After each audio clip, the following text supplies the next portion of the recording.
안녕하세요. 한국에서 활동하고 있는 일본인 유튜버 시오리입니다. 저는 2019년에 케이오 대학교 석사를 사회학 쪽 전공으로 나오고 현재 한국에 살고 있습니다. 안녕하십니까. 세종대학교에서 가르치고 있는 후사카 유지입니다. 저는 한국에 온 지 올해로 36년째가 됩니다. 2003년에는 한국 사람으로 국적으로 완전히 옮겼기 때문에 현재 이름만 일본 이름을 갖고 있습니다. 36년 되었는데 한국말이 아직 완벽하지 못한 부분 죄송하게 생각합니다. 여러분, 오늘 함께 재밌는 이야기 나누기로 하겠습니다.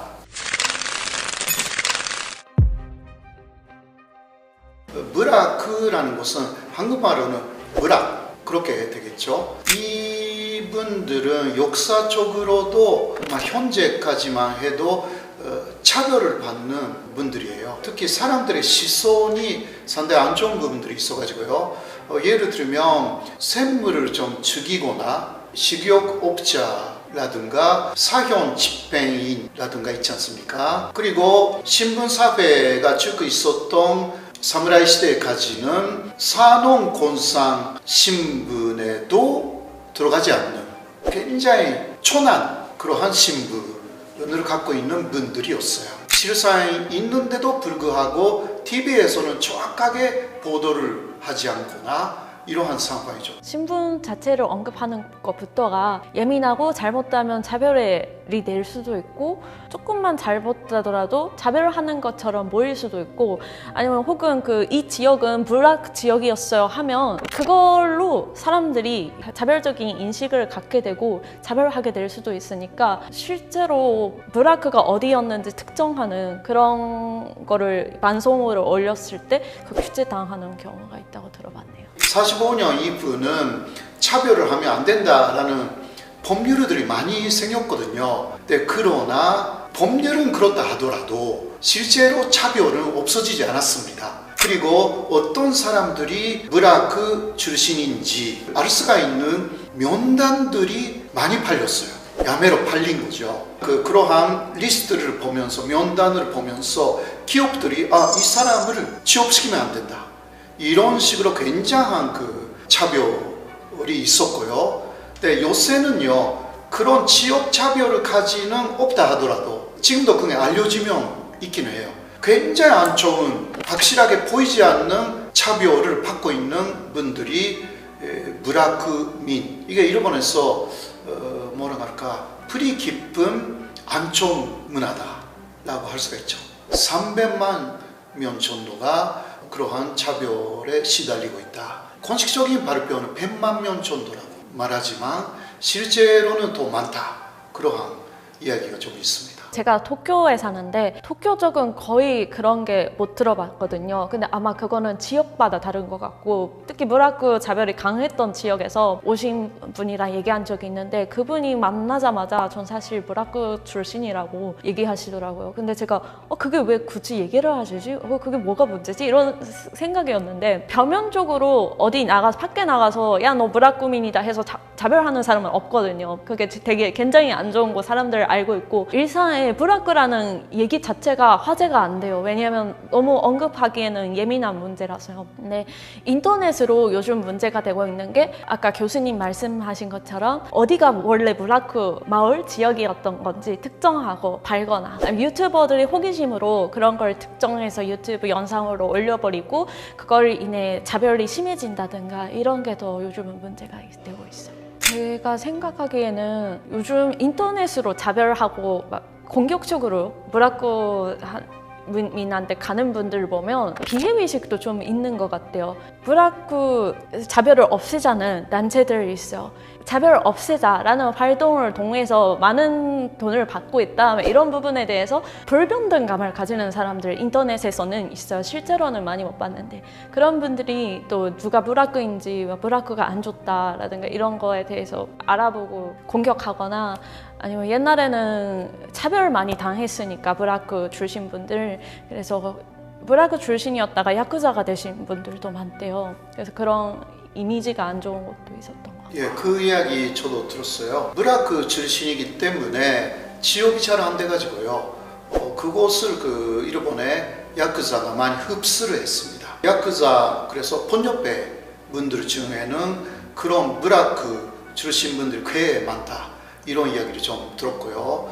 그리고 또 일본인들 특유의 의월 의식 같은 게 좀 있어서 제특회, 이것은 특히 한국 사람, 일본에 있는 한국인에 대한 공격, 그것으로 나타났죠. 한국인들이 일본에 가서 너무 잘 살고 있더라. 이 사람들 때문에 일본인들의 취업도 어렵고 일이 사라진다. 그런 데서 동기가 되어서 제일 한국인을 없애는 모임이라든가 그런 게 생긴 거죠. 이게 그 혐한 그러한 거하고 약간 좀 비슷해요. 그리고 스트레스 해소, 그 스트레스 해소하기 위해서 그냥 이지메 하는 거죠. 근데 일본 사회가 스트레스가 굉장히 쌓이는 사회이기도 해요. 그래서 그 스트레스 해소를 하기 위해서 약하다고 보이는 사람을 공격하는 거죠. 일본 왕을 일본 사람들은 전황이라고 부르는데 지금은 나루히토라는 분이 정화를 하고 있고 이거는 세습제예요. 이분들은 주로 국가에서 하는 행사에 나가거나 뭐 해외에 가서 외교를 하거나 일본에서 이거 헌법으로는 국민의 상징이라고 규정되어 있는 분들이에요. 그 한국 대통령은 천지를 할 수 있지만 일반들은 천지에 관련하면 안 된다고 헌법에 적혀 있어요. 그래서 그게 큰 차이점이 아닐까 싶어요. 예, 쉽게 말하면요. 그러니까 역사적으로는 그 일왕은 그 혈통 자체는 1500년 전 이어지고 있습니다. 한국은 그 예를 들면 조선시대가 되면 혈통 자체가 바뀌었잖아요. 근데 일본은 안 바뀌었어요, 기본적으로. 물론 내부적으로는 조금 바뀌기는 했는데 면목상 1500년 정도는 그 쭉 같은 피예요. 그러니까 그런 것을 이용해 가지고 예를 들면 2차 세계대전이라든가 그때는 일왕을 신으로 받들어 가지고 신을 위해서 싸우자 이렇게 했죠.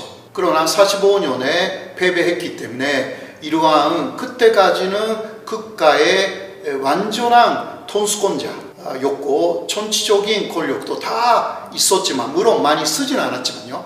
네, 그러나 45년 이후는 메가도가 산진적인 존재로 바꿔버린 거죠. 일왕은 재미있는 부분은요. 사실 국민의 범주에 들어가지 않습니다. 그 호적 자체가 없기 때문에. 일왕은 성이 없습니다. 그래서 완전한 정치적 중립을 지킬 수가 있게 만들어져 있고 성이 없기 때문에 지금도 이상하게 신격화가 되어 있는 존재이기도 합니다. 산진적인 존재가 되기는 했지만 사람들은 지금도 일왕을 볼 때 뭔가 흐름 위의 사람들로 보는 것입니다. 방송에서 아예 언급이 안 되는 건 아니고 뉴스에서 예를 들어서 뭐 그거 오늘 이런 행사에 참가하셨습니다 라든가 예를 들어서 완비가 몇 살이 됐습니다 라든가 이런 거는 나가거든요. 근데 언급하기가 어려운 부분이 있다면 스캔들, 일왕을 무시하는 것 같은 보도는 사람들이 안 좋게 생각하는 부분이 있어요. 일왕 패밀리 중에 지금 건주님, 아이고 건주님이라고 계시는데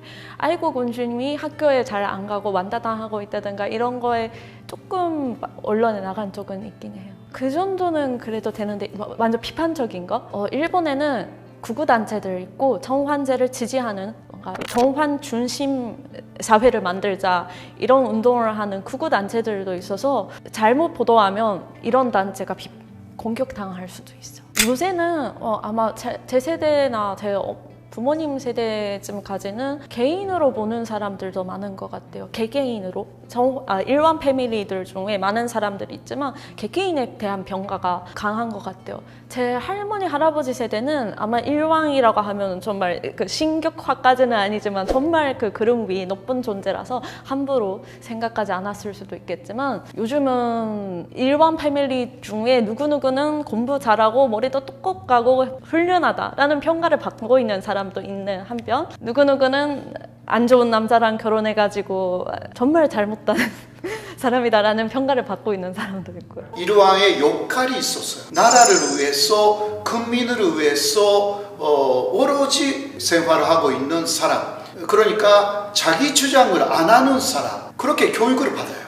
그러한 일왕을 보면서 일본 국민들은 사심이 없는 분이 가장 위에 있구나 라고 해서 아주 순한 국민들이 나온다. 이게 메이지의 사상이었어요. 국민들을 통치하기 위한 존재로서 만들어 나갔던 거죠. 지금도 그게 남아있어요. 지금 그 나루히토라는 일왕에 대해서 느끼는 것은 아주 국민들을 위해서 잘 직무를 수행하고 있는 새로운 왕, 그 정도로 나쁜 감정이 거의 없어요. 히로히토에 대해서는 일본 사람들도 조금 여러 가지 감정을 갖고 있는 분들이 있었거든요.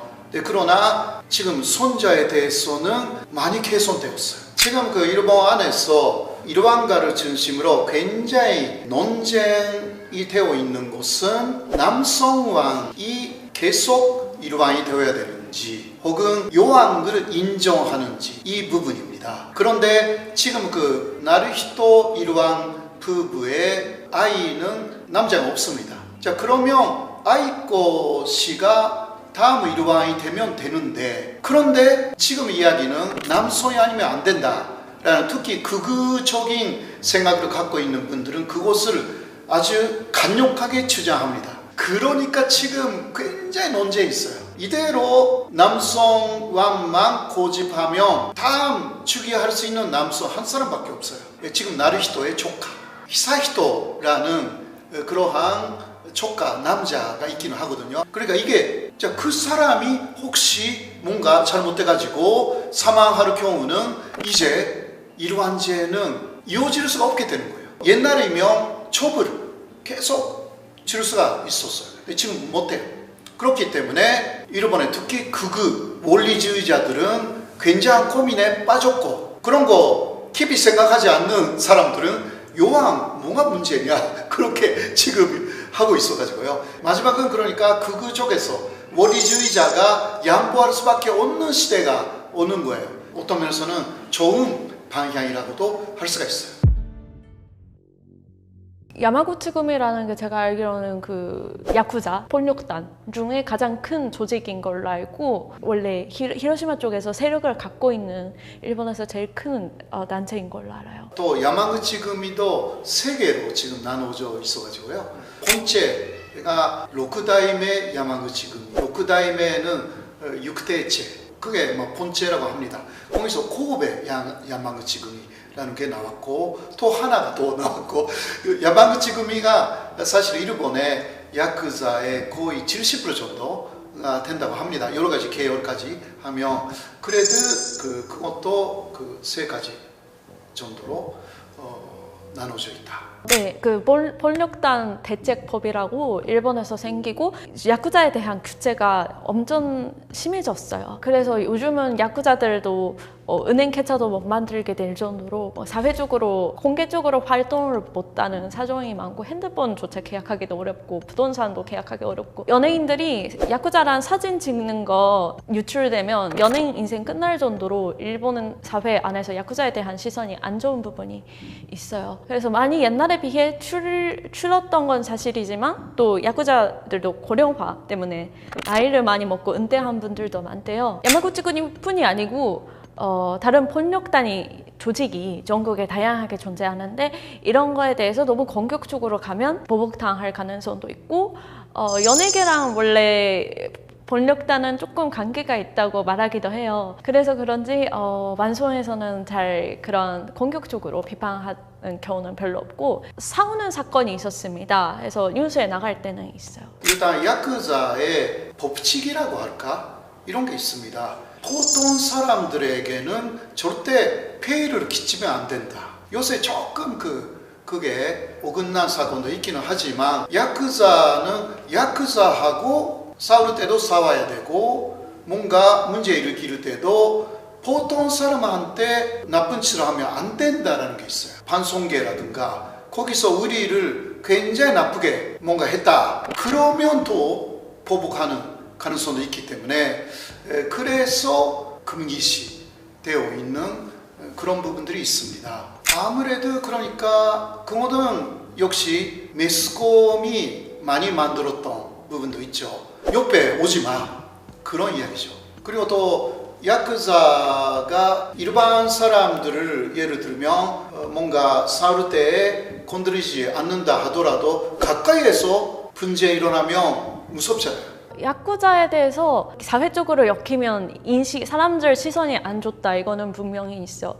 한편 그렇게 생각하지 않은 사람들도 있어요. 왜냐면 옛날에는 예를 들어서 술집 같은 경우에는 술집을 지켜주는 대신에 자리세를 냈던 경우도 있어. 그래서 뭔가 야쿠자가 뒷사회 경찰이라고 하면 조금 안 좋을 수도 있는데, 그 사람들 위리도 지키고 일반인들도 건드리지 않고 양아치들이 돈 내서 안 좋은 짓을 했을 때 억제해주고 처리해주는 게 야쿠자다 해서, 야쿠자에 대해서 그렇게 혐오감을 가지지 않은 사람들도 일부는 있어요.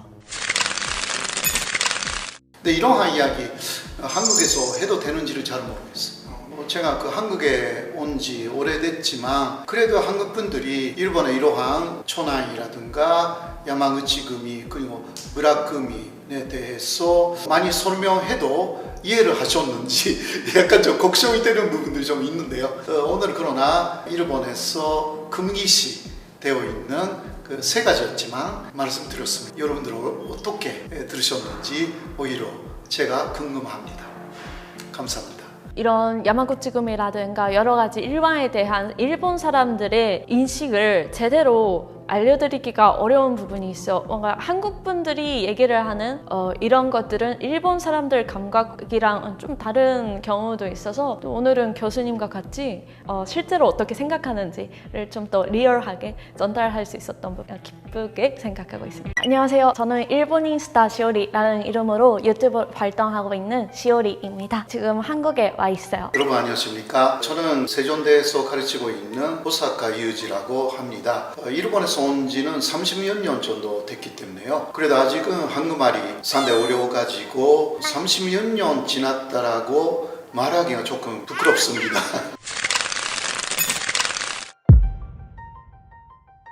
어려운 경제적인 건 모르겠지만 제가 느끼는 게, 받는 수입에 대해서 물감도 올랐고 세금도 계속 오르고 있고 사람들 생활하기가 힘들어지고 있고, 엔저도 있어서 사람들이 요새 해외여행도 잘 안 나간다고 하더라고요. 일본에서는 주식이 올라가고 여러 가지 면에서 좋아지고 있다는 이야기는 있는데, 그러나 서민들은 그것을 실감을 전혀 못하고 있어가지고요. 물가가 계속 올라가기 때문에 임금도 조금 올라가기는 하지만 실질적으로는 마이너스가 되어 있는 상황. 그리고 엔저이기 때문에 예를 들면 100엔 같은 게 있거든요. 뭐 한국에서 말하면 다이소 같은 게 있잖아요. 아주 싸게 살 수 있는 가게. 거기가 100엔으로 물건을 팔 수 없게 됐다. 그만큼 그 일본이 여러 가지로 어려워지고 있는 곳이 있습니다. 구조적으로도 어렵고요. 금리를 올리고 싶은데 올려버리면 서민들의 생활이 더 어려워진다 라고 해서 금리 인상을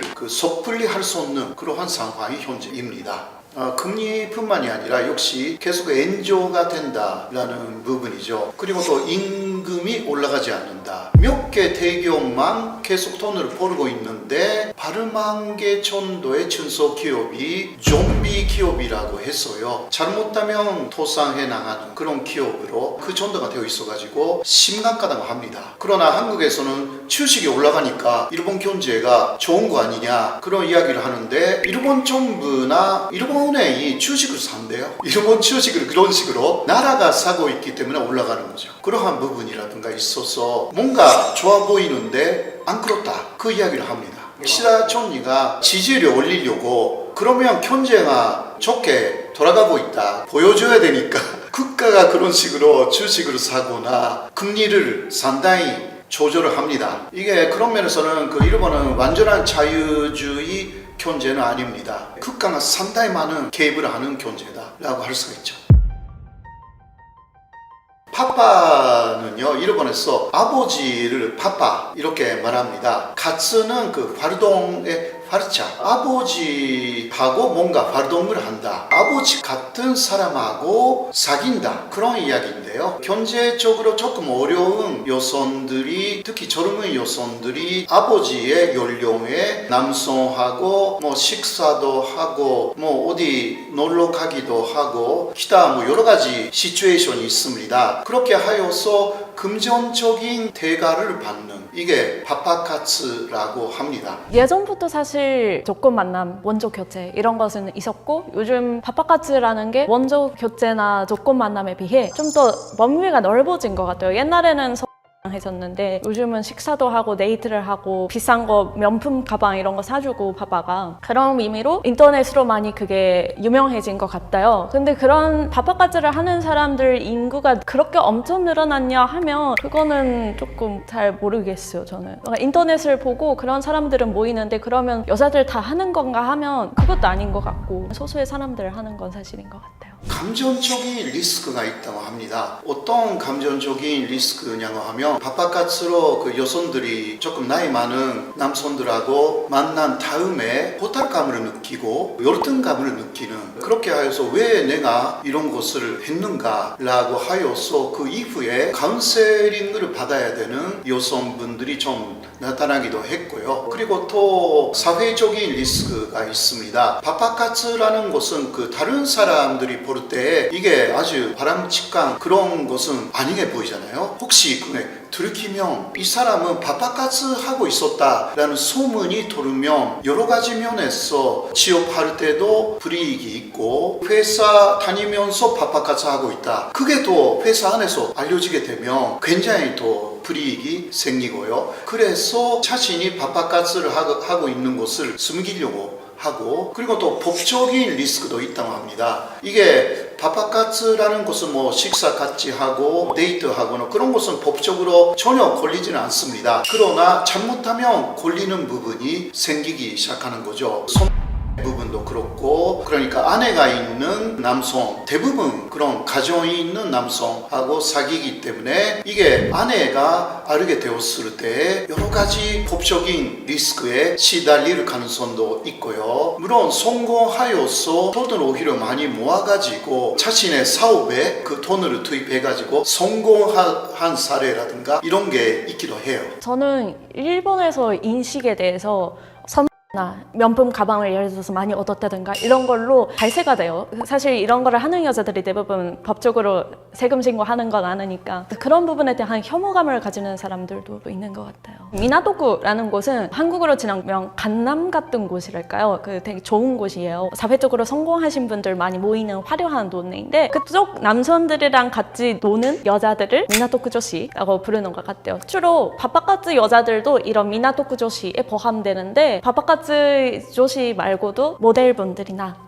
예능 쪽에서 일하시는 분들이나 인플루언서들도 미나토쿠 여자라고 불리는 것 같아요. 일본 도쿄에서 유명한 데는 신주쿠, 시부야, 이케부쿠로 이게 한국 사람들도 많이 알고 있잖아요. 그런데 미나토쿠 여자는 그런데 안 갑니다. 그게 너무 흔하고 그래서 미나토쿠라는 데 그 속에는 아카사카, 롯본기 이런 또 조금 레벨이 높은 데가 있어요. 그런데 다니는 여자분들은 자신들이 스테이터스가 더 높다 그렇게 생각하고 외모도 시부야 신주쿠 다니는 분들보다 훨씬 자질이 낫다. 그러니까 자신의 가치를 높이기 위해서 헬스도 다니고 몸무게 조절도 하고 지식도 있어야 되고 그래서 파파카츠하고 연결을 될 경우는 또 스테이터스 높은 남성들하고 만나기 위해서 자신을 미나토쿠 여자라고 가꾸는 거예요. 아주 좋은 상대를 만나려고 하는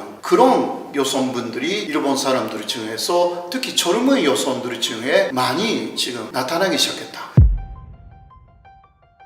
다친보는요, 타츠가 쏘다, 뭐뭐 하면 쭉 그 행위를 하고 있다라는 뉘앙스가 좀 있어가지고요. 서서 누군가를 기다리고 있다라는 뉘앙스가 조금 있기도 합니다. 이 다친보가 뭐냐고 하면 하는 여성들이 신주쿠하고 신오쿠보 가운데 거기에 서서 를 하려고 하는 여성들을 말합니다. 근데 이 여성들은 뭔가 폐후가 있는 게 아닙니다. 옛날에 그러한 거리에 서서 를 하는 여성들이 전혀 없었던 게 아닙니다. 그러나 반드시 그 경우는 폭력배가 배후에 있었는데 요새는 개인 사업자예요. 다. 그런 여성들의 40% 50%는 호스트 클럽의 외상값이 너무 많아져가지고 호스트들이 또 거기에 서서 어떻게 돈 벌 수도 있다라고 하니까 그 소개된 그러한 여성들이 굉장히 많다고 합니다. 그러니까 40% 50%가 호스트바에 계속 돈을 바치기 위해서 하고 있다. 그리고 그 후회하지 않는데요. 호스트를 엄청나게 좋아하게 돼가지고 그 호스트가 돈을 벌게 하기 위해서 하는 것이 보람이라고. 그런 여성들이 많은 것입니다. 약간 이해가 안 되는 부분이 있는데 그건 한국 사람들이 이해가 안 되는 것 뿐이지 그 일본 여성들이 거기에 가치를 굉장히 많이 있기도 하고요. 물론 호스트한테 속았다 라고 해서 호스트하고 엄청나게 싸우게 된 그러한 여성도 있기는 합니다. 그런 게 다친보입니다. 주변에서 다친 벌을 엄청 옛날에 있었어요. 그분은 가정 환경이 좀 안 좋아서 경제적으로 힘든 걸 수도 있고 가정 환경이 안 좋고 뭔가 집에 있기가 싫어서 가출하고 그런 애들도 있어요. 도요코 키즈라고 하거든요. 집에 있는 거 싫어해가지고 전국에서 도요코라고 하는 거기에 모이는 아이들을 도요코 키즈라고 하여서 학교 다니는 것도 싫고 집에서 여러 가지 잔소리 듣는 것도 싫고 인생 희망이 좀 없다. 그러다 보니 도쿄에 올라오면 자신하고 비슷한 아이들이 있다 라고 해서 올라와가지고 단체 생활도 하고요. 약이라고 해도 약은 아니고요. 감기약 같은 거 한꺼번에 먹으면 약간 증세 같은 게 광각 증세가 있대요. 그런 것을 한다고 합니다. 근데 그 중에서 일부가 다친보도 하는 것입니다. 토요코 키즈가 다 다친보는 아니에요. 도요코 키즈라는 게 주목된 게 원래는 가출 소년들이 모이는 곳이 딱히 없었어요. 여기 가면 다 그런 애들이 있다. 이렇게 유명한 곳이 별로 없었는데 코로나 이후에 도요코 키즈라는 게 SNS로 많이 화제도 되고 인지도 돼서 그리고 코로나 때문에 아마 가정 환경 문제도 생겨서 그런지 가출하는 애들이 그런 거 보고 여기 가자고 해서 가는 애들도 많았어요. 도요코 키즈에 대해서 느낀 게 어리니까 알바하기가 조금 어려워요. 고등학교 졸업하면 좀 더 알바하는 자리가 많은데 아직 알바하는 자리도 별로 없고 알바를 해봤자 고등학생이 하는 돈을 많이 못 벌어요. 그래서 더 쉽게 섬으로 빠지는 것 같기도 해요. 그런 것을 또 혼자 하고 있어가지고 지금 사회 문제가 많이 된 것입니다. 그러니까 한국하고 조금 다른 부분은 한국은 지금도 부모들이 강하게 통제를 하잖아요. 그런 부모들이 많잖아요. 일본에서는 학교 안 가고 싶다라고 하면요. 옛날부터 제 시절부터 가라는 부모 많이 없었어요. 학교 안 가도 손족에 문제가 없었으니까 일본은. 그러니까 오늘 아프다라고 하면 그냥 집에서 그냥 쉬었어요. 고등학교 정도가 되면 한 사람의 어른으로 아이들을 보는 부모들이 많습니다. 그래서 경제적인 힘도 없는데 부모님이 도와주지도 않고 나 어떻게 하면 돼? 그렇게 해서 신직으로 가복시로 오는 거죠. 이타다케 조시 리리짱라고 인터넷으로 불린 여자분이 있었는데 이 여자분이 SNS로 아저씨들한테 로맨스 사기처럼 사기치는 매뉴얼 만들어가지고 그거를 판매했었어요. 근데 이게 꽤 발린 거예요. 특히 바바카자 하는 여자들 사이에서. 그래서 이 바바카자를 하는 여자들이 이 매뉴얼 책을 사서 그걸로 사기쳤는데 사기를 당한 피해자분들이 고발해가지고 이게 화제가 됐습니다.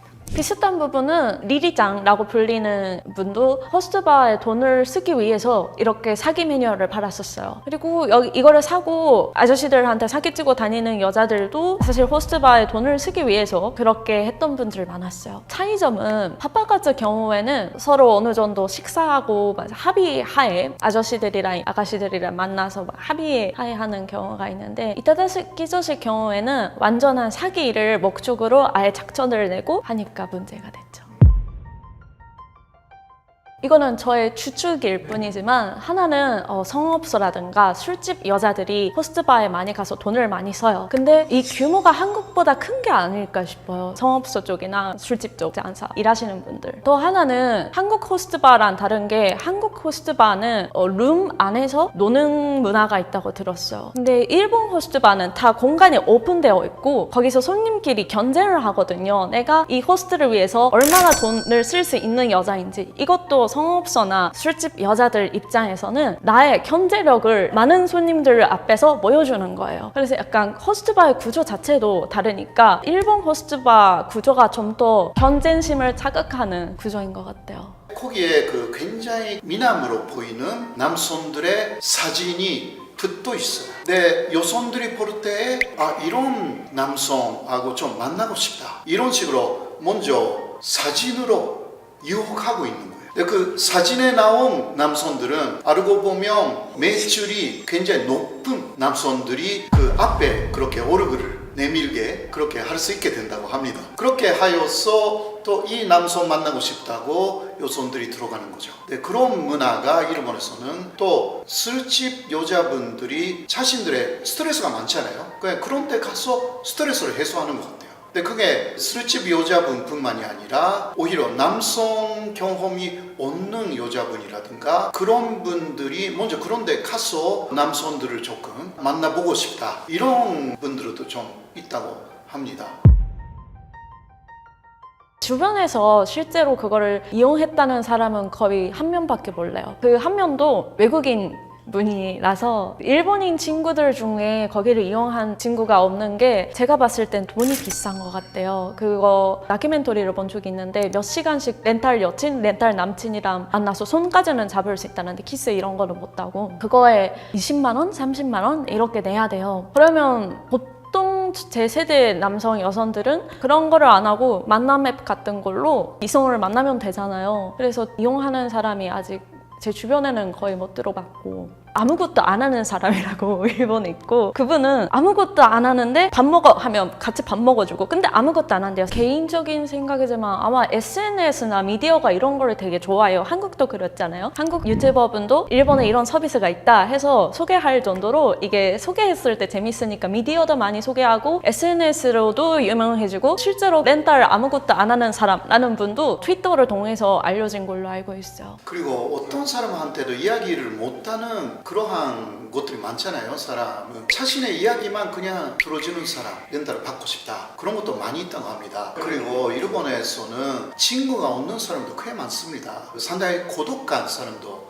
많거든요. 돈이 있으면 친구를 빌려준다. 1시간 2,000엔, 그러니까 2만 원 정도. 근데 그런 친구를 1시간, 2시간 빌려도 굉장히 고독한 사람이며 그것으로도 위안이 되는 거죠. 앞으로 한국도 이런 게 점점 일본하고 비슷해지면 사람 렌탈이 시작되는 거 아닌가 저는 그렇게 생각합니다. 일본에서는 도요코 키즈라고 해서 유흥가에 가서 모이고 가출한 미소년들이 노는 게 일본에서는 화제가 되고 한국에서도 도요코 키즈 많이 알려졌잖아요. 한국도 혼대 쪽에 가면 그런 가출 소녀들 있다고 들어봤는데 요새 주목되기 시작해서 사람들이 그 존재를 알게 된 뿐이지 않을까 싶어요. 도요코 키즈 같은 분들도 옛날부터 있었어요. 근데 최근에 미디어가 주목해서 그 사람들 존재가 알려진 뿐이고 한국도 좀 더 앞으로 이런 문제에 관심을 갖게 되고 대책이 필요하지 않을까라는 생각이 들었네요.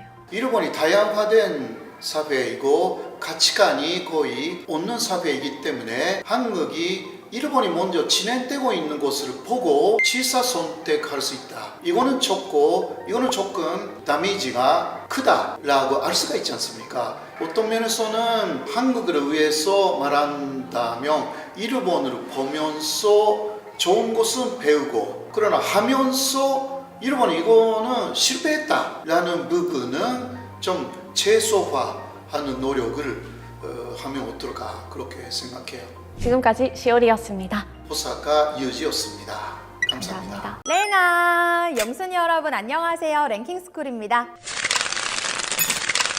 지리적으로나 역사적으로 굉장히 긴밀한 관계에 놓여있는 가깝고도 먼 나라 일본. 일각에서는 일본의 현재가 한국의 미래라는 담론이 형성될 만큼 우리나라와 일본은 꽤 비슷한 궤적을 그려간다는 평가를 받고 있죠. 그런데 최근 일본에서 사라지고 있는 것들이 있다고 합니다. 주제가 주제인 만큼 오늘은 일본 문화에 정통한 전문가 한 분을 모셨는데요. 우리나라와 일본의 문화를 문화 심리학의 관점에서 통찰력 있게 분석해주시는 문화 심리학자 한민 박사님 모셔보도록 하겠습니다. 안녕하세요. 안녕하세요. 멸종위기 1급 토종문화심리학자 한민입니다. 본인 스스로 멸종위기라고 말씀을 해주셨는데 이유가 궁금해요. 문화심리학이라는 분야 자체가 좀 소수 분야고요. 또 이제 활동하시는 학자분들도 거의 안 계시기 때문에 멸종의 위기를 평소에 느끼고 있어서 스스로 그렇게 부르고 있습니다. 지금부터 하나하나 일본 문화를 또 박사님과 이야기를 나눠보도록 하겠습니다. 일단 제가 앞에 오프닝 때도 간략하게 말씀을 드렸다시피 최근 일본에서 사라지고 있는 것들이 굉장히 많다라고 하거든요. 그래서 제가 그래프를 먼저 하나 준비했습니다. 이 그래프를 보시면 혹시 이게 어떤 걸 의미하고 있는 건지 짐작하실 수 있으실까요? 전혀 모르겠습니다.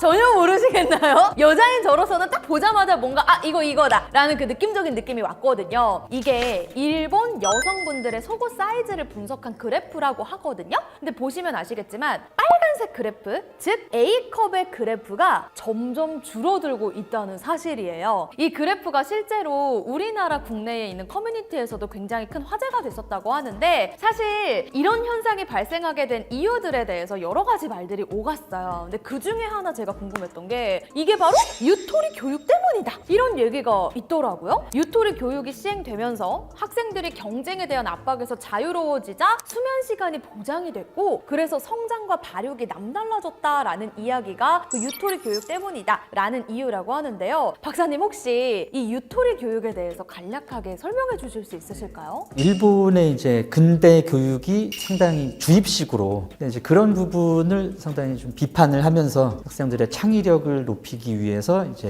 유토리 교육이라는 교육의 어떤 철학이 도입이 됩니다. 2002년경, 2003년경부터 이제 얘기가 나와서 도입이 됐고요. 80년대 후반, 90년대 초반 학생들부터 이제 유토리 교육을 받기 시작했죠. 그래서 이제 이 유토리 교육을 받은 학생들이 전 세대처럼 교육의 압박이 없고 또 잠잘 시간도 늘어나고 해서 그게 이제 여성 속옷 사이즈에도 영향을 미쳤다라는 얘기인 것 같은데 뭐 사실 스트레스와 좀 관계가 있다라고 제가 어디서 봤습니다. 학술적으로 본 건 아니고 이제 스쳐가다 본 거긴 한데 100% 수면과 스트레스 때문인지는 잘 모르겠습니다. 뭐 영양적인 측면도 있겠고 기존 뭐 유전적인 측면도 있고 하겠죠. 근데 제가 듣기로는 이 유토리 교육 때문에 발생한 여러 가지 문제점들 때문에 이게 또 지금은 폐지가 됐다는 얘기를 또 들었어요? 예, 유토리 교육을 받은 세대들이 이제 취업을 하고 이럴 타이밍에 기존의 이제 그 졸업생들과 비교해서 학력 저하 문제라든지 기본 뭐 상식이랄까 대인관계적인 측면에서 기존 세대와 좀 차이를 보였다고 해요. 그래서 이제 이 친구들을 뽑아야 되는 회사 입장에서 좀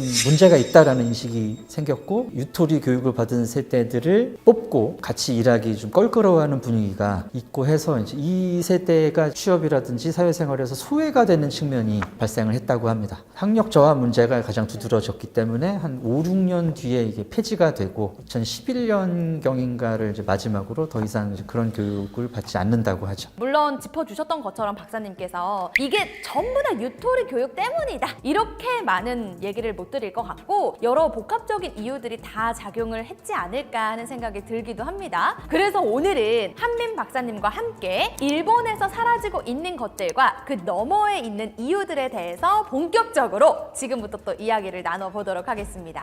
첫 번째로 저희가 바로 짚어볼 게 야쿠자예요. 우리나라 영화에 조폭이 있다면 일본에는 야쿠자가 있죠. 드라마나 영화에서 무시무시한 문신, 특유의 압도적인 분위기로 그려지는 야쿠자는 미국의 마피아처럼 범죄 활동을 통해 수익을 창출하는 범죄 조직을 뜻합니다. 불법 도박부터 갈취, 고리 대금업 등 돈이 되는 일이라면 어디에나 손을 뻗쳐서 정치 및 경제 권력과 유착해 한때 일본 현지에서 막강한 영향력을 행사했었는데요. 하지만 2024년 현재 일본 내 이들의 입지는 형편없다고 합니다. 1960년에서 70년대만 해도 거의 20만 명에 육박했는데 매년 그 숫자가 줄어들면서 2020년대에는 불과 1만 명 남짓 남아있는 상황이라고 하거든요. 그 배경에는 1993년 시행한 통역단 대책법이 자리하고 있습니다. 일본 정부에서는 야쿠자의 폐해가 커지자 폭력단 대책법을 마련해 본격적인 단속을 시작했고 2011년에는 이보다 한 차례 강화된 폭력단 배제 조례를 전국 지방자치단체에서 시행하면서 야쿠자의 몸집이 크게 줄어들기 시작했다고 하는데요. 폭력단 배제 조례는 야쿠자 관계자에 대해서 야쿠자 조직원뿐만 아니라 그들의 친지까지 은행 계좌 개설이나 임대주택 계약, 보험 가입 등 생활을 위한 기본적인 활동을 금지한다는 내용을 담고 있습니다. 조직을 탈퇴하고 완전히 손을 씻는다고 해도 탈퇴 후 5년간 야쿠자 관계자로 분류돼 외국인도 발급 가능한 건강보험 혜택을 받지 못하고요. 은행에 개설해 놓은 계좌까지 강제 해지당하니 야쿠자 출신들이 사회에 설 자리는 빠르게 줄어들 수밖에 없겠죠. 결국 이런 변화들이 야쿠자 조직원의 급감으로 이어졌다고 하는데 이 문제점 박사님께서는 어떻게 보고 계실까요? 일본 사회가 야쿠자의 이제 폐해를 그동안 굉장히 오랫동안 경험해 왔기 때문에 이 부분을 좀 실질적으로 줄이기 위해서 폭대법을 중심으로 강력한 조치를 취한 결과가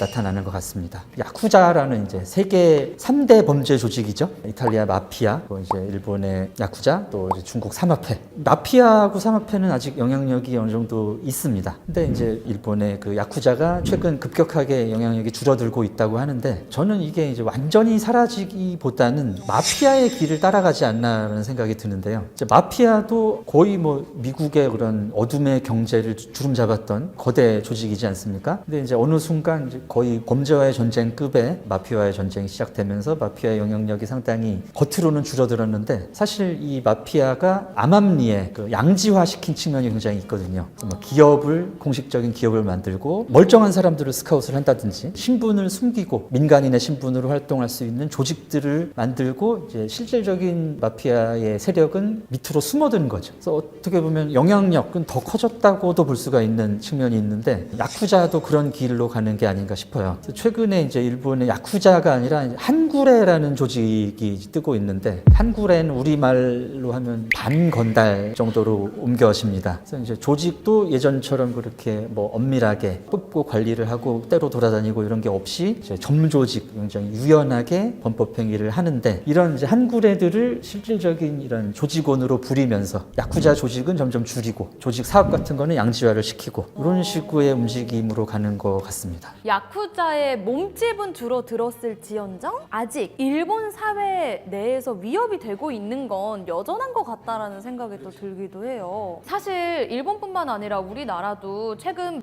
문제다 뭐다 해서 굉장히 다양한 범죄 조직 관련된 사회 문제들이 대두가 되고 있잖아요. 역시 우리나라도 경계를 늦춰서는 안 되지 않을까 하는 그런 생각이 또 들기도 하네요. 자, 그 다음으로 일본 사회에서 사라지고 있다는 것 바로 자판기입니다. 우리나라에서는 음료, 과자, 뭐 조금 더 나아가서는 완구 제품까지는 이 자판기를 통해서 구매할 수가 있다고 하는데 일본은 우리나라와 비교도 안 될 만큼 차원이 다르지 않습니까? 그야말로 없는 것 빼고 다 있는 다양한 종류로 유명한데요. 음료수와 과자는 기본, 화장품부터 각종 피규어, 칫솔에 이르기까지 온갖 종류의 제품을 판매하는 자판기가 거리 곳곳 장소를 가리지 않고 설치가 되어 있어 자판기 왕국이라고 불리고 있는데요. 일본이 이렇게 자판기 사용이 활성화가 된 이유가 또 따로 있을까요, 박사님?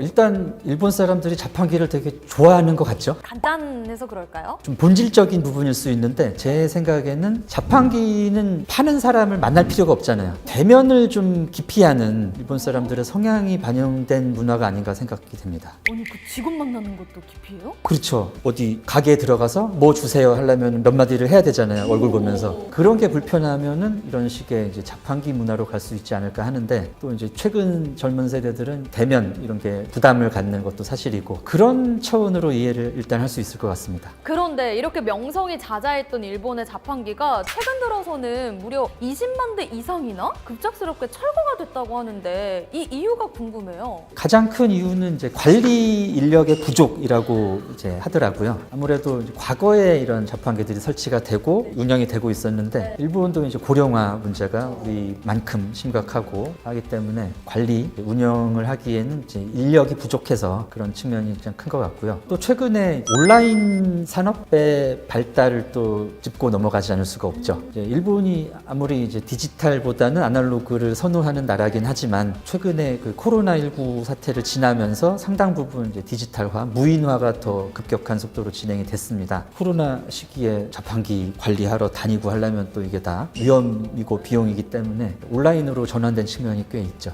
이제 온라인 쇼핑몰이나 편의점에서는 쿠폰이라든지 할인이라든가 편의를 볼 수가 있고 이득이 소비자한테 되는 반면에 자판기에는 아무래도 그런 부분이 부족하기 때문에 점점 사라지고 있는 게 아닌가 합니다. 일부 자판기 업체에서는 약간 이런 상황을 뒤집어 보고자 최근 들어서는 다양한 할인 혜택까지 실시를 하고 있다고 제가 얘기를 들었거든요. 하지만 온라인 쇼핑으로 재편되는 변화를 뒤집기에는 역부족이다라는 반응도 같이 나오고 있다고 하는데 박사님께서 보셨을 때 일본 자판기의 미래는 어떻게 될 거라고 보십니까? 뭐 과거에 비해서는 줄어들겠지만 일본인들의 이제 자판기에 대한 애착과 사랑이 무시할 수가 또 없습니다. 일본의 대표 문화 상품처럼 됐잖아요, 자판기가. 그래서 한국 사람들이 여행 갔을 때도 이제 이런 자판기 한번 써보고 싶고 줄어들었지만 관광객들을 위한 이런 쪽으로도 수요가 남아 있을 것 같습니다. 그렇겠네요. 오히려 또 그런 쪽으로도 더 발전하게 될 수도 있지 않을까 하는 생각이 드는데 자판기가 일본을 찾아주는 많은 관광객들의 흥미를 또 불러일으킨다면 이것도 빼놓을 수가 없습니다. 온천이거든요. 일본은 우리나라와는 비교도 할 수 없는 엄청난 규모의 온천 문화를 자랑하고 있습니다. 나라 자체가 화산이 분출되면서 만들어진 지형을 가지고 있기 때문에 지리학적으로 온천이 발달할 수밖에 없는 환경을 자랑하고 있는데요. 1980년대 일본 정부에서는 이런 지형적 특성을 이용해 지역 살리기 프로젝트의 일환으로 전국 지자체들의 자금을 지원했고 일본 전역의 온천 시설을 대대적으로 설치하기 시작했습니다. 여기도 저기도 쉴 새 없이 온천이 설치되면서 관광객 잡기에 나섰고 지금의 일본 특유의 온천 문화가 자리 잡게 된 건데요. 하지만 1980년대 과잉 공급된 일본 내 온천은 40여 년이 지난 지금은 애물단지로 전락했다고 합니다. 그 이유는 바로 일본이 우리나라 못지않게 저출생, 고령화 문제로 몸살을 앓고 있기 때문인데요. 자연적으로 이용객들이 줄어든 상황에서 아무런 특색 없이 정부에서 지원받은 세금으로 만들어진 온천은 하나둘 적자를 내기 시작했고 지난 20년간 3,000개가 넘는 온천이 문을 닫으면서 그 어느 때보다 최악의 상황에 놓여 있다고 하는데요. 박사님께서는 현재 일본 온천이 맞이한 이런 상황 어떻게 분석하시나요? 고령화와 맞물려서 나타나는 그런 여러 가지 이제 기존 환경의 변화로 볼 수가 있을 것 같습니다. 우리나라도 이제 학교가 줄고 있고 여러 가지로 이제 과거에 우리나라를 유지해 왔던 것들이 변화하고 있잖아요. 그런 차원으로 이제 보편적으로 볼 수 있는 문제인 것 같고요. 특히 이제 일본의 온천은 국가 주도로 많이 이제 건설이 됐습니다. 80년대가 거의 일본의 리즈 시절이었거든요. 맞아요. 관광객도 엄청나게 왔고 하기 때문에 이제 수요가 있기 때문에 건설이 됐었던 거죠. 지금은 관광을 가는 이유도 조금 달라졌고 여러 나라에서 온천 수는 아니지만 뜨거운 물을 즐길 수 있고 하기 때문에 좀 줄어든 측면이 있죠. 기본적으로는 이제 과거에 과잉 공급됐던 산업이 이제 줄어드는 과정이다라고 볼 수 있을 것 같습니다. 이것도 그럼 어떻게 보면 인구 문제로 인해 초래되는 결과일까요? 그렇죠. 인구 문제하고도 관련이 있는 것 같고. 근데 또 최근에 이런 이슈가 한 번 더 있었잖아요. 작년에 한국인들이 즐겨찾기로 유명한 후쿠오카현의 한 온천 시설이 1년에 물을 딱 2번만 교체한다라는 얘기가 나오게 되면서 많은 분들이 충격을 받았거든요. 일본 관광 산업의 큰 손으로 통하는 한국인들의 외면까지 받게 됐고요. 온천을 찾는 사람들의 발길 빠르게 줄어들고 있는 실정이라고 합니다. 앞으로 또 일본이 이 온천을 없애진 않을 거란 말이에요. 또 자국민들도 워낙에 좋아하는 문화이기 때문에 이런 문제점을 어떻게 또 대처해 나가고 극복해 나갈지 많은 사람들의 귀추가 주목이 되고 있는 것 같습니다. 다음으로 짚어볼 건 부루마입니다. 일본 영화 그리고 애니메이션 이런 데 보시면 이 부루마 복장을 한 캐릭터들의 등장이 빠지질 않습니다. 바로 부루마라고 불리는 여학생용 학교 체육복인데요. 이 부루마의 원래 이름은 블루머라고 합니다. 19세기 미국의 여성 해방 운동가 아멜리아 블루머가 고안한 것이라는 설이 유력하다고 하는데요. 허리를 꽉 졸라맨 코르셋을 입는 것이 당연했던 1849년 보다 자유도가 높은 속옷으로서 고안된 것으로 당시에는 일부 여성 계층의 호응을 받다 곧 사라졌지만 몇십 년이 지난 뒤 여성 레저 인구가 증가하면서 그 편리성을 인정받아 후에 운동복으로 개량된 것이라고 하는데요. 근데 제가 봤을 땐 아무리 봐도 운동할 때 입긴 너무 짧고 불편해 보이기까지 하거든요. 이 부르마가 마치 레깅스처럼 이렇게 딱 붙기 때문에 잘 흘러내리지 않고 어떤 움직임을 취한다 해도 몸에 밀착되어 있어서 상당히 기능적이라고 합니다. 일본에는 1903년에 최초로 소개가 되었다고 하는데요. 근대화를 목표로 삼고 있었던 일본에서 이 부르마의 등장은 그야말로 참신 그 자체였고, 다이쇼 말기부터 쇼와 초기에 걸쳐 일본 전국 학교의 표준 운동복으로 채용되기에 이르렀다고 하죠. 그런데 2000년대에 들어서면서 부르마를 폐지하는 학교가 늘어났다고 합니다. 그도 그럴 것이 아무래도 노출이 심한 디자인 탓에 사춘기 소녀들의 저항감이 점점 커져갔고, 인터넷의 보급에 따라 부르마가 성적 호기심 대상으로 인지되면서 적지 않은 사건 사고가 이어졌기 때문입니다. 결국 각종 매스컴에서 부르마 추방 운동을 벌인 결과 2004년을 기점으로 일본 학교에서 부르마는 아예 사라져 버렸다고 하는데요. 지금 일본 여성들에게는 쇼와 시대 성차별의 대명사로 이미지가 추락했고, 전문 운동 선수들의 의상으로만 그 명맥이 이어져 내려오고 있다고 합니다. 이거에 대해서는 또 어떻게 보시나요, 박사님? 부르마는 일본 사람들한테 굉장히 친숙한 복장입니다. 거의 이제 학교의 표준 체육복으로 받아들여지면서 한국은 체육복이 길잖아요. 여름용 하복도 반바지가 이제 무릎 위로 한 이만큼 그래도 올라오는데, 부르마는 거의 이제 엉덩이 그 라인에 거의 맞는 사이즈이기 때문에 이게 이제 과거부터 상당히 변태의 상징, 변태가 노리는 그런 물품으로 자리매김이 됐죠. 또 이제 일본의 성 문화가 워낙에 우리와는 다르기 때문에 좋게 말하면 이제 자유롭고, 우리식으로 말하면은 상당히 좀 남사 싫어. 그렇죠. 남사스러운 측면이 큰데, 부르마라는 옷 자체가 성적인 의미가 강해지고, 이제 그 부르마를 착용한 여학생들도 성적 대상화로 보여지게 되는 측면이 커지면서 이제 2000년대 이후로는 그런 측면에 대한 문제점들이 이제 많이 커졌기 때문에 폐지하자라는 쪽으로 논의가 진행이 됐죠. 없어지는 게 맞는 것 같다라는 생각이 드는데, 그러면 지금 일본 학교에서는 그냥 우리나라처럼 똑같이 길다란 이런 체육복을 입는 건가요? 그렇죠. 이제 동복은 우리와 비슷하고 하복도 이제 부르마보다는 좀 길어진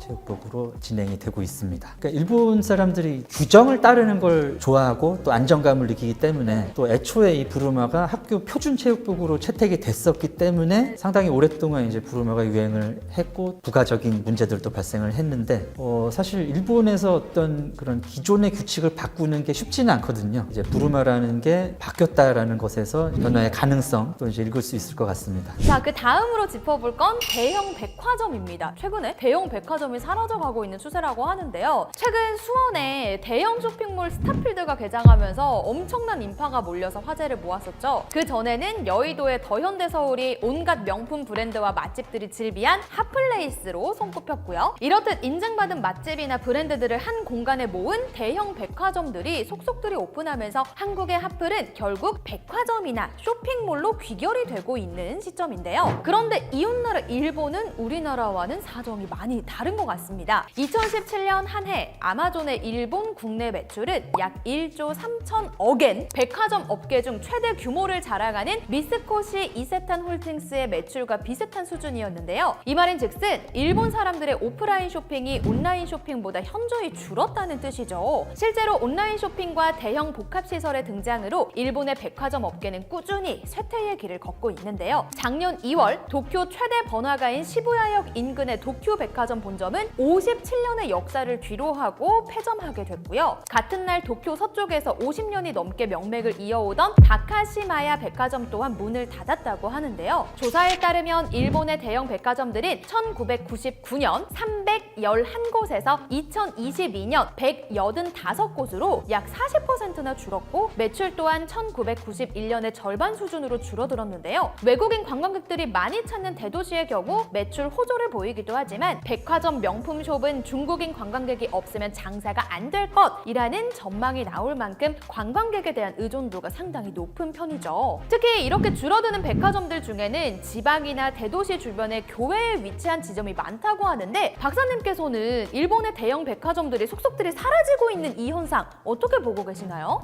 일단은 이제 과거의 쇼핑 환경과 지금의 쇼핑 환경이 달라졌기 때문으로 볼 수 있을 것 같습니다. 온라인 쇼핑이 등장한 게 크죠, 굉장히. 근데 이제 우리나라는 온라인 온라인 쇼핑도 굉장히 또 크지만 백화점들도 여전히 이제 존재하고 또 새로 여는 곳도 있다는 게 좀 차이점인데요. 요거는 이제 백화점에 대한 두 나라 사람들의 인식이 좀 다르기 때문이 아닌가 생각이 들었습니다. 이제 근대적인 최초의 백화점이 사실 일본에서 처음 나왔고 또 그걸 모델로 또 우리나라에 이제 들어오기 시작했는데 일본에 비해서 이제 한국 소비자들은 백화점을 상당히 고급 소비 공간으로 인식을 하죠. 또 이제 한국 소비자분들이 나의 이런 재력을 과시할 수 있는 내가 어떤 사람인지를 좀 드러낼 수 있는 쪽의 쇼핑 경향성이 좀 있습니다. 그래서 이제 그분들이 이제 백화점이라는 공간에서 그걸 이제 느낄 수 있는 쪽으로 좀 가는 것 같고요. 한국은 일본은 이제 과거의 쇼핑 센터라는 차원 그리고 또 이제 일본인들의 또 쇼핑에 대한 생각이 또 우리와는 좀 다르고 과시에 대한 생각도 좀 다르고 하기 때문에 그런 이제 전통적인 수요가 사라지면서 일본은 이제 백화점이 줄어드는 곳으로 나타나는 게 아닌가 생각이 되고요. 우리나라도 이제 번화가의 백화점은 잘 됩니다만 지방에서는 많이 문을 닫고 있다고 해요.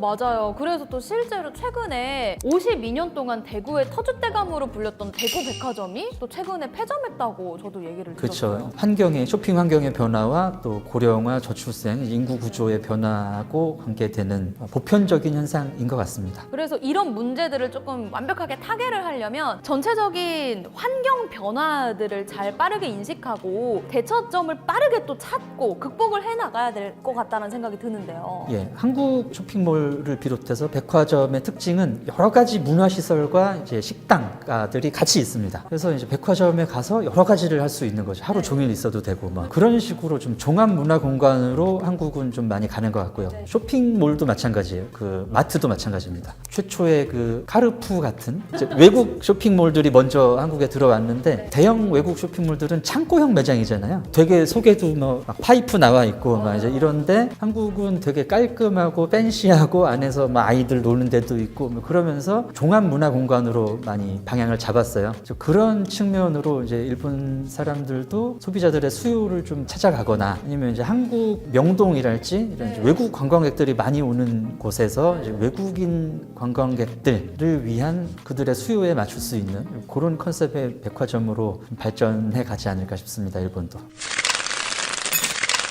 자, 이렇게 오늘은요, 우리나라와 가깝다라는 것 빼고는 모든 게 다 정반대인 것 같다는 생각이 들었던 일본에 대해서 박사님이랑 같이 이야기를 나눠봤는데요. 일본에서 사라지고 있는 것들이 생각보다 꽤 많고 이러한 문제점들이 또 어떻게 보면 사회적인 문제랑 또 연결이 되는 것 같다라는 생각이 들기도 했어요. 문화심리학자 한민 박사님의 설명을 또 통해서 들으니까 훨씬 더 이해가 잘 됐었던 부분들이 많았거든요. 박사님은 오늘 어떠셨나요? 그 이제 일본이 좀 변화를 싫어하고 한국 사람들은 변화에 익숙하다. 이건 이제 제가 주로 많이 드리는 말씀인데 사실 일본도 변화를 안 하진 않죠. 또 변화를 할 수밖에 없는 압력이 있고 또 시대의 흐름이라든지 뭐 인구 구조의 변화 같은 이런 거시적인 사회의 흐름은 뭐 내가 변하기 싫다고 변할 수 없는 부분이 아니기 때문에 그런 변화의 흐름을 또 압력을 많이 느끼시는 것 같아요. 최근에는 제가 부탁드릴 내용은 아니지만 일본 분들이 이런 변화를 또 너무 두려워하지 마시고 지금 또 잘 살기 위해서 우리가 바뀌어가야 하는 것이 분명히 있지 않습니까? 그런 측면에서 좀 더 긍정적으로 변화를 맞이하셨으면 하는 바람입니다. 변화를 좋아하는 한국, 변화를 좀 기피하는 일본이 앞으로 또 조금의 시간이 지났을 때 어떠한 차이점을 보이게 될지도 더더욱 궁금해졌던 그런 시간이었던 것 같습니다. 이만 그럼 저희 여기서 같이 인사를 드려보도록 할게요. 저희는 다음번에 더 재미있고 흥미로운 주제로 찾아오도록 하겠습니다. 여기서 인사드릴게요.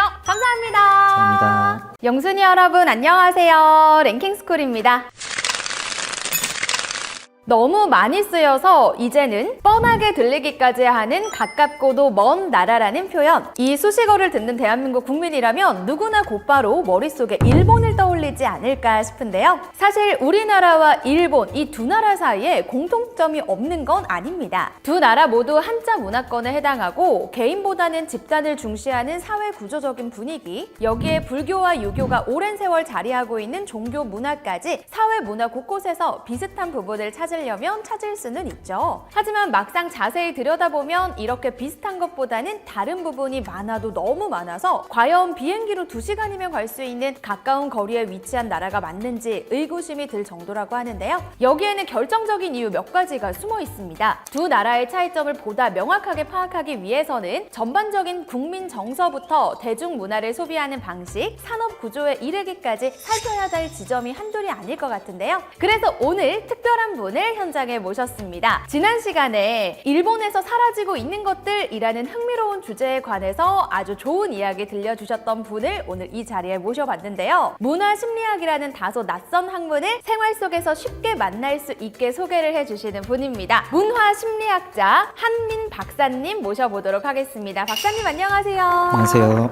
멸종위기 1급 토종문화심리학자 한민입니다. 반갑습니다. 멸종위기 1급이라고 또 이렇게 소개를 해주셨는데 좀 흔하진 않은 것 같긴 해요. 그렇죠. 예, 문화심리학이라는 분야도 좀 생소하실 텐데 문화심리학을 하시는 심리학자가 또 많지 않으셔서 제가 멸종위기라는 표현을 쓰고 있습니다. 야, 오늘 저희가 아주 대단하신 분을 이렇게 모셔보고 한국과 일본이 가지고 있는 차이점에 대해서 이야기를 나눠볼 예정인데요. 아마 이 영상을 보고 계시는 영순이 분들도 정말 제일 많이 공감하실 만한 포인트가 한국은 디지털, 일본은 아날로그 이 두 가지의 차이점이 있지 않을까 하는 생각이 들거든요. 한국은 물론 전 세계가 디지털 관련된 추세로 계속해서 흘러가고 있는데 반대로 일본은 아직까지도 아날로그를 더 중시하는 것 같아요. 이게 왜 그럴까요?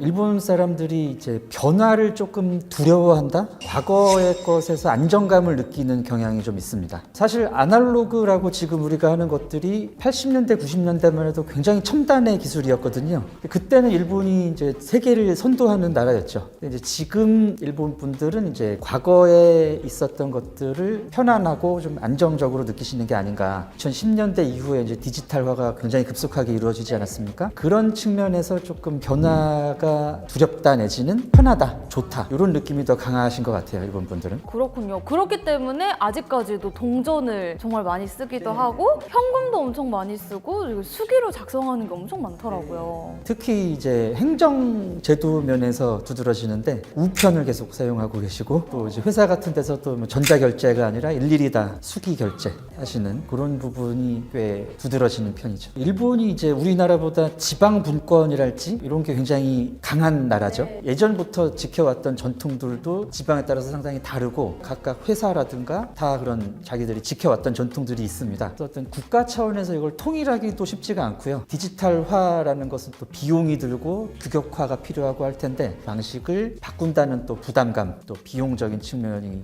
있는 거죠. 그런 현실적인 부분도 영향을 꽤 미치는 것 같습니다. 그렇군요. 우리나라 사람들의 입장에서 딱 봤을 때는 마냥 답답해 보이긴 하지만 그들도 그들만의 이유가 다 있는 거다. 그렇죠. 심리적인 이유를 조금 더 말씀드리자면은 안정적인 것들을 얻기가 굉장히 쉽거든요. 해왔던 걸 해온다는 데서 오는 안정감. 한국 사람들은 변화에 되게 익숙한 편입니다. 그리고 또 이제 변화를 내가 이끈다라는 어떤 트렌드 세터 내지는 이런 자부심이 또 있거든요. 그래서 이제 변화에 굉장히 익숙하고 또 변화를 두려워하지 않는 성향이 좀 있는데 자연 환경적으로 또 불안한 측면이 있고 하기 때문에 좀 안정적인 것들을 추구하는 게 예전부터 좀 굉장히 강하다고 볼 수가 있죠. 박사님께서 해주신 이 말씀을 듣다 보니까 뭔가 납득이 되는 것 같기도 하고 또 그들이 가지고 있는 전체적인 자연을 포함한 이런저런 상황들을 딱 생각을 해봤을 때는 뭔가 수긍이 되는 그런 문제인 것 같기도 합니다. 자, 그렇다면 바로 한번 그 두 번째 차이점을 짚어보도록 할 텐데요. 한국은 선을 넘고 일본은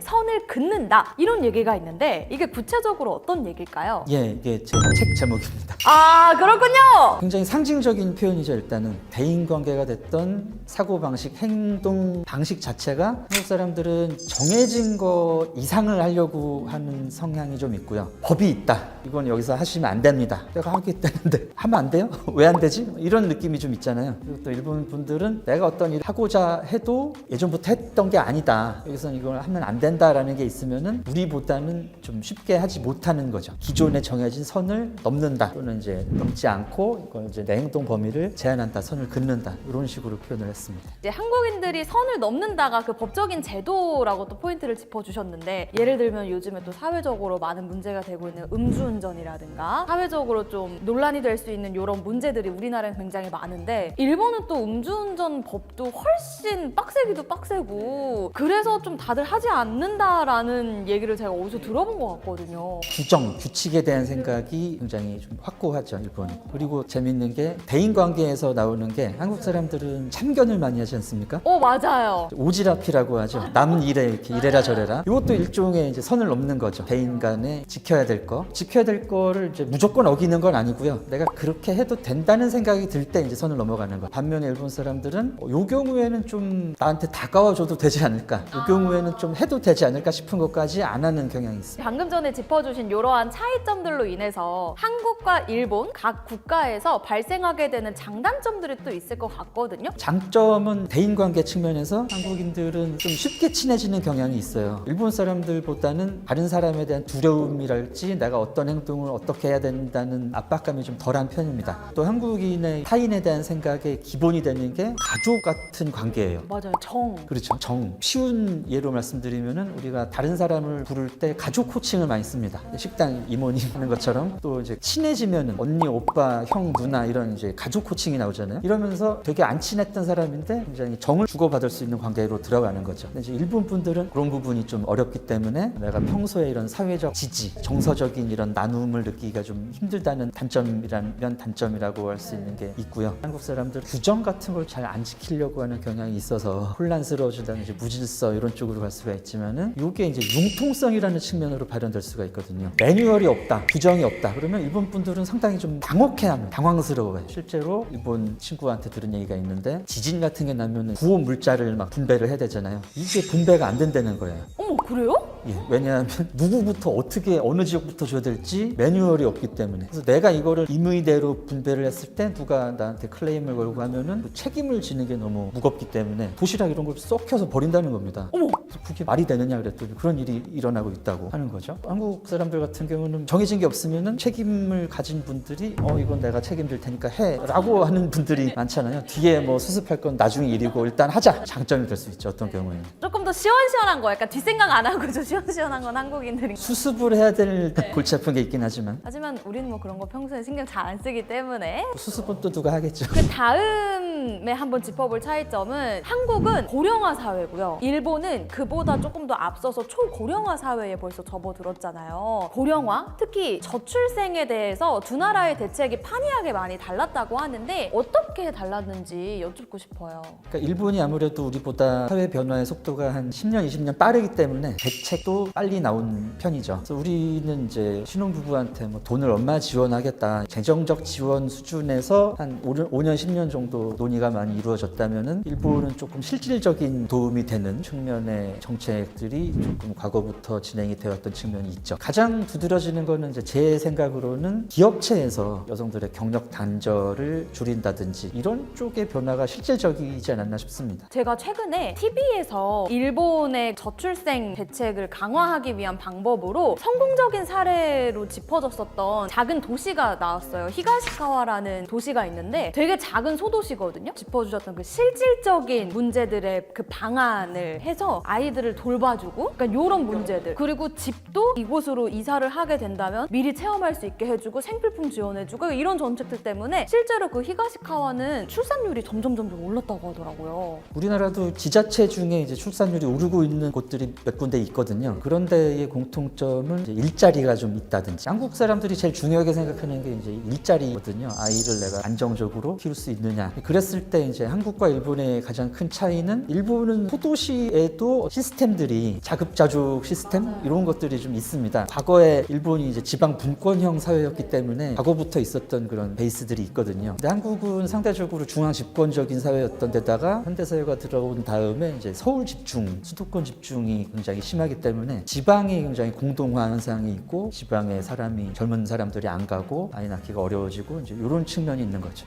그렇다면 박사님께서 보셨을 때 우리나라가 지금 현재 앓고 있는 뭐 저출생이라든가 고령화 같은 문제들을 해결하기 위해서는 좀 어떠한 방향으로 흘러가야 우리도 조금 일본처럼 나은 변화를 꾀할 수 있을지 어떤 의견이실까요? 한국이 이제 일본과 다른 점, 또 다른 나라들과 다른 점이 변화 속도가 굉장히 빨랐습니다. 그리고 대부분의 한국 사람들은 각각의 변화의 시점에서 이게 당연하다고 생각하고 막 스쳐 지나간 변화들이 되게 많거든요. 그래서 이제 한국의 많은 문제들이 과거에 해결할 수 있었던 것을 해결하지 못하고 지금 이제 지속돼 오는 측면이 되게 크거든요. 저는 제일 큰 문제라고 생각하는 게 출산과 육아에 대한 생각이 굉장히 좀 옛날 생각이 많죠. 아이는 엄마가 낳아서 키우는 거라든지 아이를 낳고 하게 되면 여성들은 당연하게 퇴직을 하는 거다. 경력 단절에 대한 부분이 크고 또 자녀를 키우려면 노동 시간이라든가 쉬고 뭐 아이를 키울 수 있는 시간이 있어야 되는데 그 여유가 없기 때문에 지금 현실적으로 키우지 못하는 부분이 상당히 크거든요. 그런 부분을 인식의 개선으로 바꾸기에는 시간이 굉장히 오래 걸립니다. 그래서 이런 부분은 제도가 먼저 바뀌는 게 굉장히 효과적일 것 같은데 혹시 이 방송을 보시는 제도를 바꿀 수 있는 위치에 계신 분들이 제발! 그런 노력을 혼도적으로 해주시면 좋을 것 같습니다. 맞습니다. 그리고 우리 생각들도 다 조금 더 변화해야 되지 않을까 하는 그런 생각도 들어요. 자, 그렇다면 그 다음 차이점을 또 한번 짚어보도록 할 텐데 우리나라는 수출 강국 이런 얘기 엄청 많이 들어보셨을 거예요. 수출 의존도가 70%가 넘는 걸로 알고 있고 한국은 수출 위주의 국가, 반대로 일본은 내수 경제가 정말 잘 돌아가는 내수 경제 위주의 국가다 이렇게 얘기를 하잖아요. 이렇게 다르게 성장하게 된 배경엔 어떤 게 있을까요? 일본의 지역적인 전통 때문인 것도 있고요. 과거부터 지역들이 독립적으로 거기서 자구책을 자생적으로 이런 자급자족이 가능했던 시스템들이 있기 때문에 지역에서 자기 생활을 하다 보면은 지역 활성화라든가 내수가 되는 거죠. 또 하나는 이제 인구 규모의 문제인데요. 인구가 이제 일본이 1억 2천만 정도 됩니다. 그래서 이제 내수로 경제를 유지할 수 있는 기준이라고 할 수 있는 규모가 1억인데 일본은 충분히 그게 되는 거죠. 한국은 5천만 또 이제 인구에서 감소하는 추세이기 때문에 내수로만은 이게 어렵고 눈을 밖으로 돌릴 수밖에 없는 또 상황이죠. 그렇네요. 그렇다면 수출 위주의 한국, 그리고 내수 위주의 일본 장점 당연히 있겠지만 단점도 있을 것 같거든요. 내수 경제 위주의 일본이 현재 상황에서 직면하고 있는 제일 큰 문제는 어떤 걸까요? 농담처럼 나오는 얘기인데요. 갈라파고스화라는 얘기가 있는데 그 갈라파고스 제도라는 데가 굉장히 고립된 지역이기 때문에 그 지역의 동식물들이 상당히 독립적으로 진화를 해왔습니다. 무슨 얘기냐면은 일본이 어느 순간부터는 세계 교류라든지 어떤 세계 표준으로의 표준화, 그러니까 세계화를 좀 신경을 덜 쓰고 아무래도 내수가 된다는 측면이 크겠고요. 우리나라라든지 세계화를 하지 않으면 살 수 없는 나라와는 좀 다르기 때문에 2010년 이후로는 일본이 규격이라든지 여러 측면에서 세계 표준에서 좀 멀어지고 있다는 얘기가 있습니다. 반대로 그럼 우리나라는 올라가고 있나요? 우리는 이제 세계 표준을 항상 추구를 해왔죠, 옛날부터. 내가 미치지 못한다면 또 되게 스트레스를 받는 사람들이기 때문에 그런 면에서는 걱정할 필요가 좀 적죠. 어떻게 보면 그 점이 또 우리나라가 가지고 있는 장점이 될 수도 있겠네요. 올해 안에 한국의 1인당 GDP가 일본의 GDP를 추월할 것이다. 뭐 이렇게 예상이 된다라는 기사 내용을 본 적이 있는데 이건 어떻게 보세요? 올해는 조금 한국이 일본보다 이제 성장률이라든가 이런 게 좀 떨어지는 추세라서 시간이 필요할 것 같기는 합니다. 추세로 봤을 때 일본이 어느 시점까지는 굉장히 넘사벽이었다면 점점 그 격차가 좁아지고 있는 건 사실이죠. 구매력 지수라는 게 있는데 그거는 이제 일본을 추월을 했고요 이미. 소비 수준이라든가 우리가 평소에 느끼는 거를 봐서는 우리 사는 게 더 난데라는 느낌을 받을 때가 많죠. 한국 요즘에 또 MG, 뭐 MZ 젊은이들을 통칭하는 얘기잖아요. MG 세대가 한국에 있다면 일본에는 사토리 세대라는 게 있다고 하더라고요. 우리나라 MZ 세대는 다들 아실 거고 일본의 사토리 세대는 어떤 의미일까요? 일본의 이제 교육 제도에서 나온 이름인데요. 2003년으로 기억이 되는데 그때 이제 과거까지의 일본 교육 제도가 너무 좀 주입식이고 아이들의 창의성을 저해한다 이런 이제 비판이 있어서 그런 자유로운 사고 방식을 표방한 교육 제도가 시행이 됐습니다.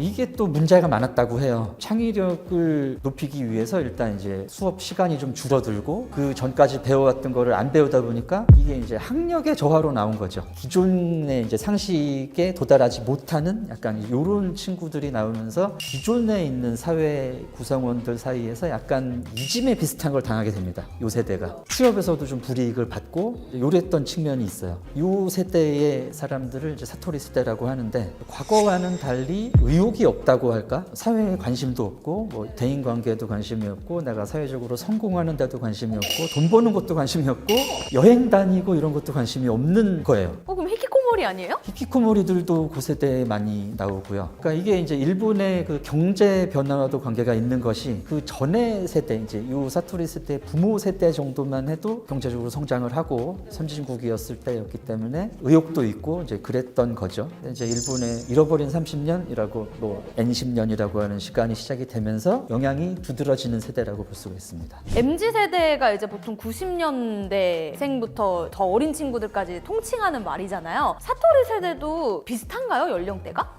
한 대여섯 살쯤 위인 것 같긴 합니다. 그럼 약간 80년대 중후반 요때부터 시작이 된 게 사토리 세대일 것 같은데 약간 박사님께서 보셨을 때 사토리 세대의 미래, MZ 세대의 미래 어떻게 흘러갈 것으로 보이시나요? 이 사토리 세대의 등장과 함께 이제 많이 나왔던 게 뭐 프리터족이라든가 정규직을 내가 구하지 않고 아르바이트만으로 먹고 산다. 뭐 그래도 되는 이제 아르바이트 환경이라든가 이제 이런 부분도 있을 텐데요. 기존의 사회 구조를 유지하는 데는 어려워지는 거죠. 사토리 세대도 내가 과거 세대만큼 그렇게 노력하고 일을 해도 과거 세대만큼 성공하고 잘 살기가 어렵다라는 생각 때문에 그런 의욕을 이제 잃게 되는 건데 이런 비슷한 현상이 이제 한국에도 나타났었습니다. 나타났고 지금도 어느 정도는 그 분위기가 같이 가고 있는 게 N4 세대라는 거죠. 우리도 경제적으로 성장을 할 어느 시점까지는 열심히 일하고 성공하고 이런 게 이제 젊은 세대의 목표였지만 그게 점점 어려워지고 하면서 내가 아무리 열심히 해도 뭐 집 사기도 어렵고 어머니 아버지 세대처럼 성공하기도 어렵기 때문에 그냥 뭐 욜로